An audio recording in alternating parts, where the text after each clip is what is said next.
Okay. So ఒక శంకర్ నుంచి political drama అంటే ఒక ఎక్స్పెక్టేషన్స్ పెట్టుకుంటాం. సో ఎక్స్పెక్టేషన్స్ పెట్టుకోకుండా వస్తే better. And Ram Charan character అయితే చాలా బాగుంది. అండ్ ఎస్ సూర్య క్యారెక్టరేషన్ బాగుంది. స్క్రీన్ ప్లే రొటీన్ అనిపిస్తుంది, మనకి రెగ్యులర్ కమర్షియల్ ఫిల్మ్ లానే అనిపిస్తుంది. బట్ కానీ రామ్ చరణ్ మాత్రం చాలా క్లాసిక్గా ఉంటాడు సినిమాలో.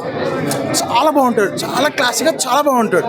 బట్ స్టోరీ పరంగా వస్తే మాత్రం అంత పొలిటికల్ డ్రామా అని బాగా రాసుకున్నారు కానీ బట్ శంకర్ మార్కుని నేను మార్కు తప్పలేని చూపించుకొని ట్రై చేశాడు కానీ బట్ ఓవరాల్గా అంతే అనిపించదు. అంటే మూవీ వెళ్తుంది, బోర్ కొట్టదు, బాగాలేదని చెప్పట్లేదు, మూవీ వెళ్తుంది బట్ హైప్ అనేది క్రియేట్ చేయదు, ఏదో వెళ్తుంది అంతే అన్నట్టు ఉంటుంది.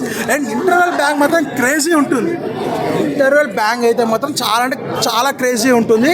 అండ్ ఎస్పెషల్లీ బెస్ట్ క్యారెక్టర్ ఏంటంటే అప్పన్న క్యారెక్టర్. స్క్రీన్ టైం తక్కువ ఉన్నా సరే అప్పన్న క్యారెక్టర్ అనేది చాలా అంటే చాలా బాగుంటుంది. అప్పన్న క్యారెక్టర్ చాలా సో ఇప్పుడు హెలికాప్టర్ షాట్లు ఇవన్నీ కొంచెం చూస్తే కొంచెం ఏదో ఓవర్ చేసినట్టు అనిపించిందా? నాకు అనిపించింది. లాస్ట్ టైం సంక్రాంతికి మహేష్ బాబు వచ్చి గుంటూరు గారు అటు ఇటు తిరిగాడు, ఇప్పుడేమో రామ్ చరణ్ వచ్చి హెలికాప్టర్ వేసుకుని తిరిగాడు, అదే అనిపించింది. సో అది కొద్దిగా తెగ వాడేశాడు, అంటే బడ్జెట్ చూపించుకున్నారు.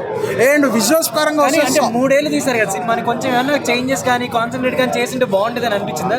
దీనికి 3 ఏళ్ళు చేశారనే డౌట్ ఉంది ఫస్ట్ ఆఫ్ ఆల్. 3 ఏళ్ళు దీనికి ఎందుకో అని. బట్ చాలా సాంగ్స్ విషయానికి వస్తే మనకి చాలా అంటే చాలా గ్రాండియర్గా ఉన్నాయి సాంగ్స్. కానీ దోప్ సాంగ్ కానీ జాబిలం జాక్ సాంగ్స్ కానీ విజువలైజేషన్కి చాలా బాగున్నాయి సాంగ్స్, వినడానికి కూడా బాగున్నాయి. అండ్ బ్యాక్గ్రౌండ్ మ్యూజిక్ కూడా చాలా బాగా వర్కౌట్ అయ్యింది.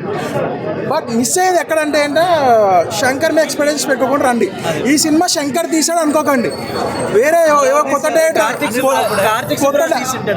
కొత్త స్టోరీ బాగుందన్న, స్టోరీ బాగా అట్లా ఇప్పుడు ఏదో కొత్త డైరెక్టర్ తీసాడు అన్నట్టు అనిపిస్తే సినిమా నచ్చుతుంది అంతే.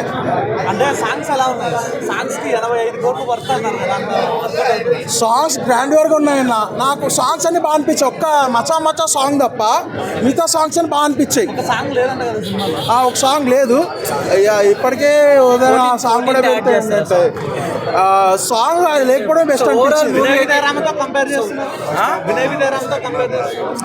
వినయ్ విజయ్ రామకి దీనికి చాలా తేడా ఉందన్న. వినయ్ విజయ్ రామ కంటే 1000 రెట్లు బెటర్. అది ఏంటంటే అందులో మాసీగా ఉంటుంది, ఇంత క్లాసిక్గా ఉంటుంది. ఓవరాల్ మూవీ అయితే యావరేజ్ అన్న.